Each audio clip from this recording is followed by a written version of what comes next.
নমস্কার, আমি Swarnadip. Future funding YouTube প্ল্যাটফর্মে আপনাদেরকে আরও একবার স্বাগত জানাচ্ছি। আজকের আলোচনার বিষয় হলো পোস্ট অফিসের একটি দুর্দান্ত স্কিম পিওটিডি, অর্থাৎ পোস্ট অফিসের টাইম ডিপোজিট। এই টাইম ডিপোজিট কোনো ফিক্সড ডিপোজিট বা টার্ম ডিপোজিট অ্যাকাউন্ট নয়। এই টাইম ডিপোজিটে অর্থ বিনিয়োগের মাধ্যমে প্রতি বছর আপনি সুদের অর্থ লাভ করবেন। আসুন দেখে নিন পোস্ট অফিসের টাইম ডিপোজিট কিভাবে কাজ করে। প্রথমত আপনাকে একটা লামসাম অ্যামাউন্টের টাকা এই পোস্ট অফিসে টাইম ডিপোজিট স্কিমে বিনিয়োগ করতে হবে। দ্বিতীয়ত মেয়াদকাল অবধি প্রতি বছর বিনিয়োগকৃত অর্থের উপরে সুদের অর্থ লাভ করবেন। তৃতীয়ত মেয়াদকাল সম্পূর্ণ হয়ে যাওয়ার পরে যে পরিমাণ অর্থ আপনি প্রথমে ডিপোজিট করেছিলেন বা বিনিয়োগ করেছিলেন সেই পরিমাণ অর্থ আবার ফেরত পেয়ে যাবেন। আসুন এবার দেখে নিন পোস্ট অফিস টাইম ডিপোজিটের কিছু গুরুত্বপূর্ণ বৈশিষ্ট্য। 1 নম্বর, পোস্ট অফিস টাইম ডিপোজিটে আপনি যে অর্থ বিনিয়োগ করেছেন সেটি খুবই সুরক্ষিত বিনিয়োগ, কারণ এটি ভারত সরকার দ্বারা অনুমোদিত এবং নিয়ন্ত্রিত একটি আর্থিক প্রকল্প। 2 নম্বর, আপনি প্রতি বছর যে পরিমাণ সুদের অর্থ পাচ্ছেন, অর্থাৎ যে পরিমাণ রিটার্নস পাচ্ছেন, সেটি গ্যারান্টিযুক্ত রিটার্নস। 3 নম্বর, 1000 টাকা আপনি ডিপোজিট করতে পারেন, অর্থাৎ টাইম ডিপোজিট আপনার মধ্যে অর্থ সঞ্চয়ের একটি অভ্যাস গড়ে তোলে। Income tax benefits.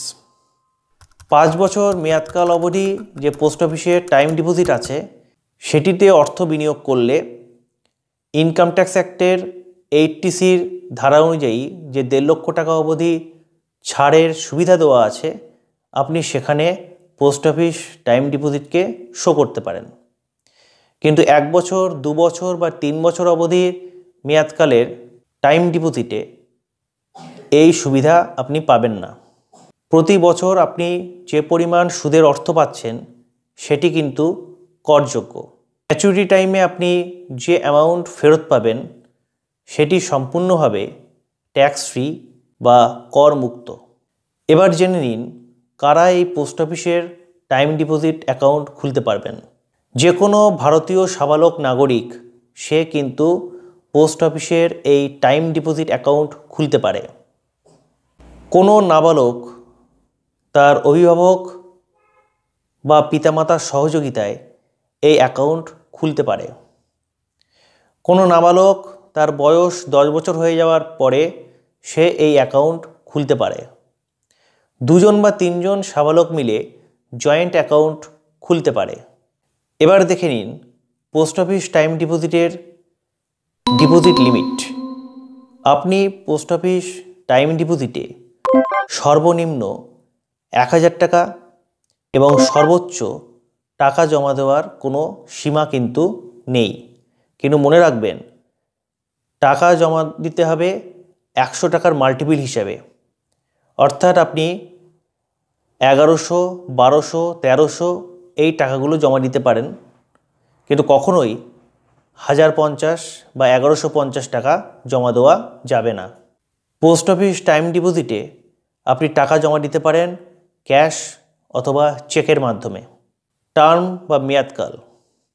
Post office time ডিপোজিটের টার্ম বা মেয়াদকাল হলো 1 বছর, 2 বছর, 3 বছর এবং 5 বছর। Interest rate. Post office time ডিপোজিটের ইন্টারেস্ট রেট কিন্তু ফিক্সড নয়। প্রতি 3 মাস অন্তর ভারত সরকারের অর্থমন্ত্রক তারা বিজ্ঞপ্তি দিয়ে বিভিন্ন স্মল সেভিংস স্কিমগুলির ইন্টারেস্ট রেট পরিবর্তন করে।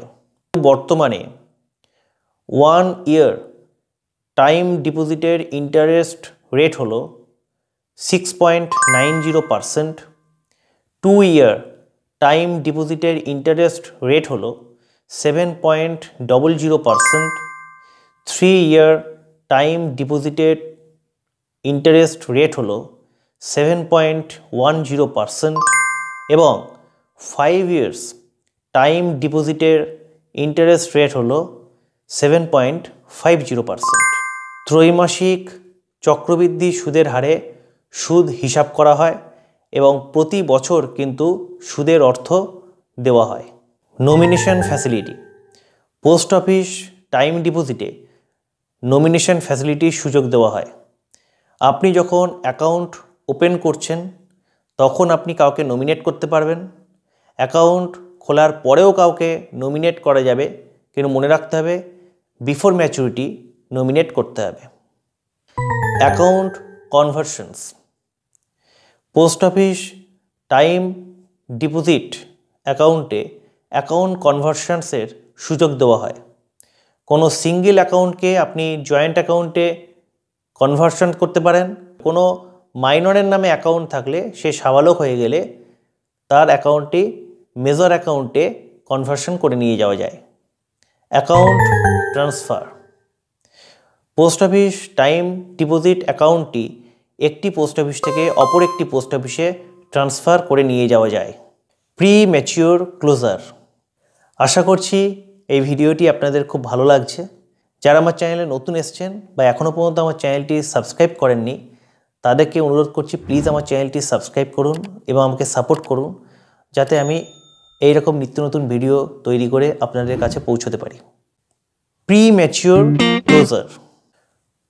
পোস্ট অফিস টাইম ডিপোজিট অ্যাকাউন্টটি প্রি ম্যাচিওর ক্লোজ করতে গেলে 6 মাসের আগে, অর্থাৎ অ্যাকাউন্ট খোলার 6 মাসের মধ্যে আপনি ক্লোজ করতে পারবেন না। 6 মাস পরে আপনি প্রি ম্যাচিওর ক্লোজ করতে পারেন। আপনি যদি 1 ইয়ার টাইম ডিপোজিট, 2 ইয়ার টাইম ডিপোজিট বা 3 ইয়ার টাইম ডিপোজিট অ্যাকাউন্ট খুলে থাকেন এবং অ্যাকাউন্ট খোলার 6 মাস পর বা 1 বছরের মধ্যে প্রি ম্যাচিওর ক্লোজ করেন, তাহলে আপনার সুদের হিসাব পোস্ট অফিসের টাইম ডিপোজিট অ্যাকাউন্টের সুদের হিসাব অনুযায়ী হবে না।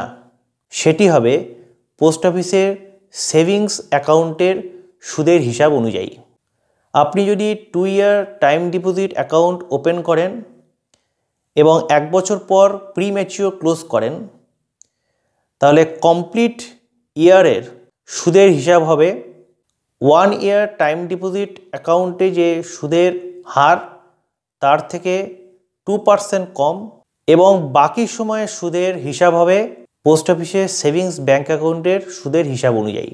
ধরুন আপনি একটি 2 ইয়ার টাইম ডিপোজিট অ্যাকাউন্ট ওপেন করেছেন এবং 1.5 বছর পর অ্যাকাউন্টটি প্রি ম্যাচিওর ক্লোজ করলেন, তাহলে এখানে কমপ্লিট হয়েছে 1 ইয়ার।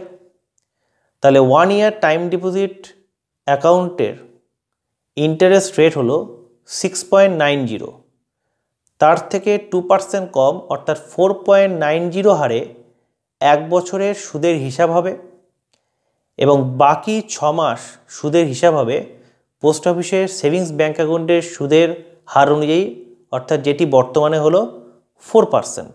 যদি আপনি 3 ইয়ার্স টাইম ডিপোজিট অ্যাকাউন্ট খোলেন এবং 1 বছর পর আপনার অ্যাকাউন্ট প্রি ম্যাচিওর ক্লোজ করেন, তাহলে কমপ্লিট ইয়ারের সুদের হিসাব হবে 1 বছর বা 2 বছর টাইম ডিপোজিট সুদের হারের 2% কম সুদের হারে এবং বাকি সময়ের সুদের হিসাব হবে পোস্ট অফিসের সেভিংস ব্যাঙ্ক অ্যাকাউন্টের সুদের হার অনুযায়ী।